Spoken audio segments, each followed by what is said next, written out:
भारतीय जीवन बीमा निगम के कर्मचारियों ने अपनी मांगों को लेकर की हड़ताल। अयोध्या के प्रांगण में AIIEA के मंडलीय संगठन BKSFD के बैनर तले 26 नवंबर 2020 की हड़ताल बीमा कर्मचारी संघ के मंडल अध्यक्ष कॉमरेड RD आनंद के नेतृत्व व संचालन में सफलतापूर्वक संपन्न हुआ। यह हड़ताल हमारी सभी 13 शाखाओं में संपन्न हुई है। अयोध्या शाखा के कर्मचारी साथियों ने अपनी शाखा की हड़ताल में जोरदार नारे लगाते हुए सुचारू सफल रूप से मंडल कार्यालय के प्रांगण में हो रही सभा में दोपहर बाद शामिल हुई। हड़ताल में उपस्थित साथियों को संबोधित करते हुए कॉमरेड RD आनंद ने कहा कि सरकार की जन विरोधी, श्रमिक अधिकार विरोधी, देश के महत्वपूर्ण पब्लिक सेक्टर संस्थानों के विनिवेश निजीकरण करने की नीतियों के विरुद्ध में सभी कर्मचारियों हित गारंटीड पेंशन स्कीम लागू करने और NPS वापस लिए जाने सहित आम जनता श्रमिकों से संबंधित अन्य मांगों को लेकर 26 नवंबर 2020 को हड़ताल को सफल बनाने हेतु NCZIEF की विभिन्न मंडलीय इकाइयां और सदस्य दृढ़ संकल्पित है और पूरे मनोयोग और उत्साह के साथ हड़ताल को सफल बनाने में लगे हुए हैं। हम AIIEA के आह्वान के प्रति उसकी इस प्रतिबद्धता उद्योग, LIC और श्रमिकों के हित की इस लड़ाई में उनके सहयोग व सहभागिता हेतु उनका क्रांतिकारी अभिवादन करते हैं, क्योंकि साथियों और इकाइयों के समर्थन के बिना यह जायज़ और बेहद आवश्यक संघर्ष करना संभव नहीं है। इस हड़ताल से असंबद्ध साथी अन्य संगठनों के साथी अलग या असम्मिलित रहने का विचार रखते हैं। उनसे भी अनुरोध है कि हमने तात्कालिक लाभों और व्यक्तिगत विचारों को दरकिनार करते हुए सामूहिक लड़ाई में शामिल हों, क्योंकि यह अपने संस्थान LIC के सार्वजनिक स्वरूप को बचाने की भी लड़ाई है। यह लड़ाई अपने उन श्रमिकों अधिकारों को बचाए रखने की भी है जिसके माध्यम से हम अपने हितों की रक्षा और उसकी प्राप्त हेतु संघर्ष करते हैं या कर सकते हैं, और जिन अधिकारों के लिए शहीद आजम भगत सिंह और डॉक्टर VR अम्बेडकर का संघर्ष भी शामिल है। यह लड़ाई देश में पब्लिक सेक्टर्स और सरकारी संस्थानों का अस्तित्व बचाए रखने के लिए भी है, जो देश की आत्मनिर्भरता, संप्रभुता के लिए तो आवश्यक है ही, साथ में एक बहुत बड़े कमजोर वर्ग के लिए नौकरी इत्यादि की सामाजिक सुरक्षा, संवैधानिक अधिकारों का हक भी देते हैं। हमारी मांगों में IPO वापस लिए जाने, विनिवेश रोकने, मजदूर विरोधी नीतियों को रद्द करने, किसान विरोधी नीतियों को तत्काल रोकने, असंगठित श्रमिकों को कम से कम 21,000 वेतन देने और हमारा वेतन पुनरीक्षण भी शामिल है।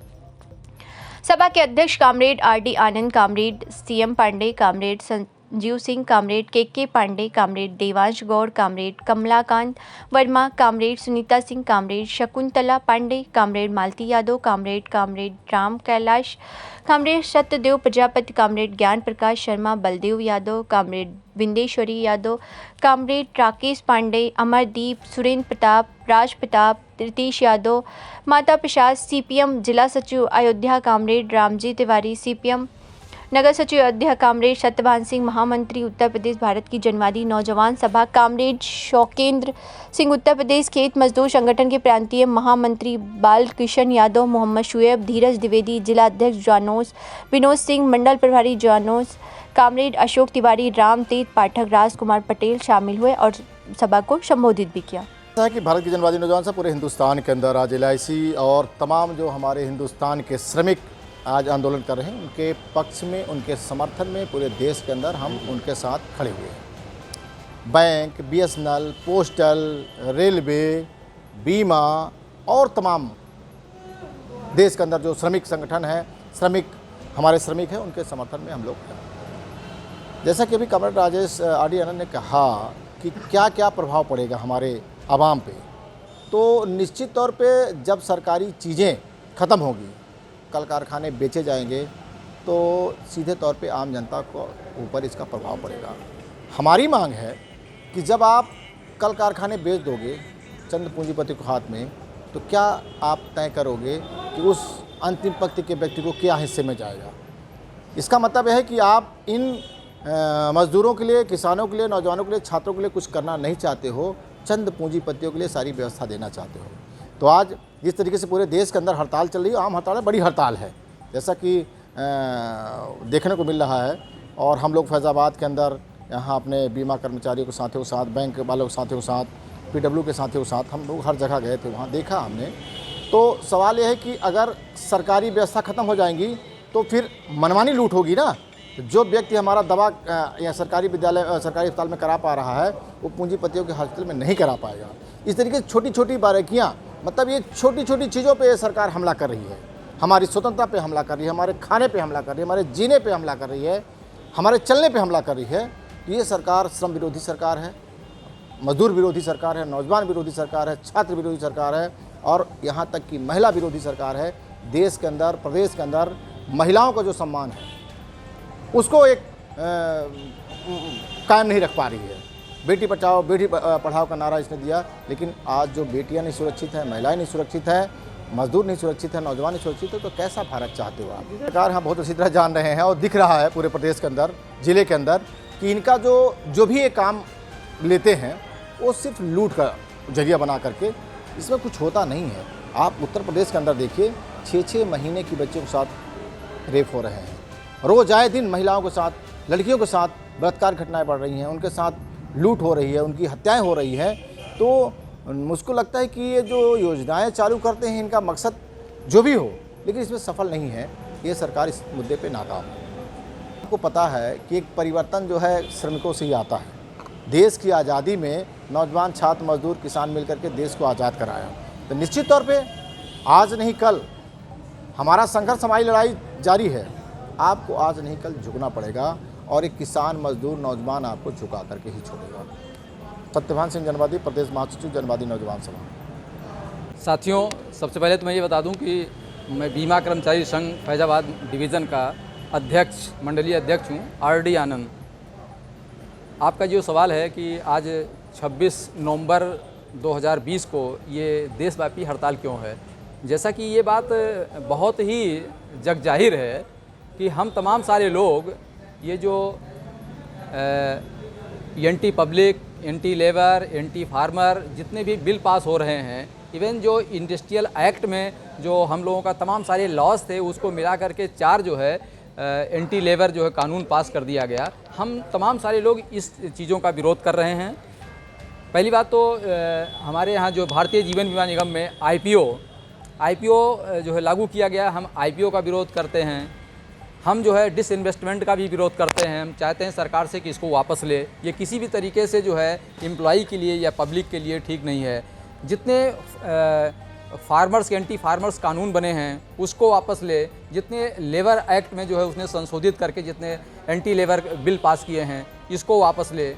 और हम जो है अपने मैनेजमेंट और सरकार दोनों से जो है ये अपील करते हैं, इनसे कहना चाहते हैं कि हमारा जो बेज रिवीजन ड्यू है 3 साल लगभग पूरे हो गए हैं, इसको भी ये लोग अतिशीघ्र करें। ये तमाम सारी चीज़ें हैं। पब्लिक में इतनी ज़बरदस्त तरीके से महंगाई बढ़ती जा रही है, बेरोज़गारी बढ़ती जा रही है। ये महंगाई, बेरोज़गारी और ये तमाम रेप, बलात्कार, ये जो सामाजिक असुरक्षा की तमाम सारी चीज़ें हैं, ये कौन देखेगा? इस सरकार में तो हम लोग एक तरीके से इनके पूंजीपतियों के कठपुतली बन करके रह गए हैं। ये पूंजीपतियों के हर चीज़ को बढ़ा रहे हैं।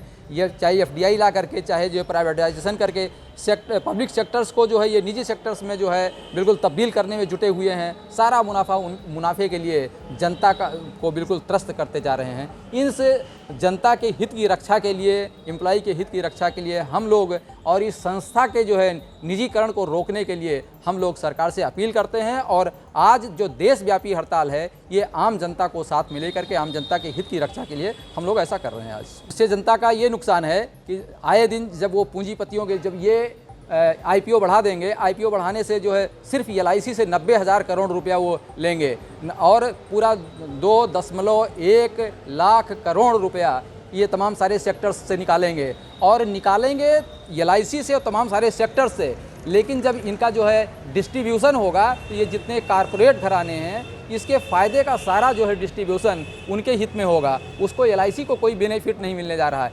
एलआईसी को अगर बेनिफिट नहीं मिलेगा तो एलआईसी का जो कस्टमर है उसको बोनस नहीं मिलेगा। एम्प्लॉई को जो है तमाम सारे जो है कर्टेलमेंट जो है उसका इंक्रीमेंट रुकेगा, इंक्रीमेंट डाउन होगा। तमाम सारी ऐसी चीज़ें, उसके जो तमाम सारे ऐसे नॉर्म्स हैं जिससे जो है जैसे उसका बेस कट में भी है और भी जो इक्विपमेंट्स होते हैं उसमें कटौती की जाएगी।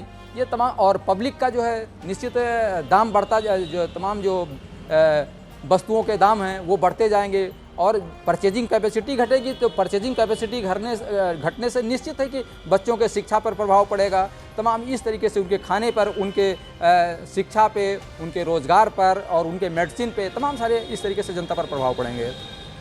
जनौस के तमाम सारे साथी हमारे यहाँ पर आए हुए हैं, CPIM के साथी आए हैं, CPM के साथी आए हैं और भी कुछ जो है मेडिकल के रिप्रेजेंटेटिव्स जो है वगैरह कुछ साथी जो है आए हैं, कुछ टीचर्स भी रहे हैं और कुछ पत्रकार साथी भी हमारे साथ रहे हैं, जिन लोगों ने हम लोगों को कहा कि आप अच्छा कर रहे हैं। इवन YLIU के साथियों ने भी कहा कि सर आप लोगों ने बहुत ही अच्छा जो है ये जो पब्लिक के हित में आप काम कर रहे हैं बहुत अच्छा कर रहे हैं, नो डाउट। रूप से जो है अगर LIC के तमाम सारे कर्मचारी और अधिकारी लोग एक हो करके इस जो है NPOs की जो है और IPO की जो है अगर इसके तहत और FDI का विरोध नहीं करेंगे तो निश्चित रूप से जो है अगर ये FDI के मामले में ये 51% के करीब अगर पहुंच गए, जैसा कि इनका है 49 है ही है, 2% भी और बढ़ा लिए तो इनके हाथों में जो है मीन्स ऑफ प्रोडक्शन अगर इनके हाथों में जाता है तो उत्पादन की सारी जो फ़ायदे हैं पूंजीपतियों के चले जाएंगे और निश्चित रूप से LIC की जो स्वायत्तता है वो मारी जाएगी।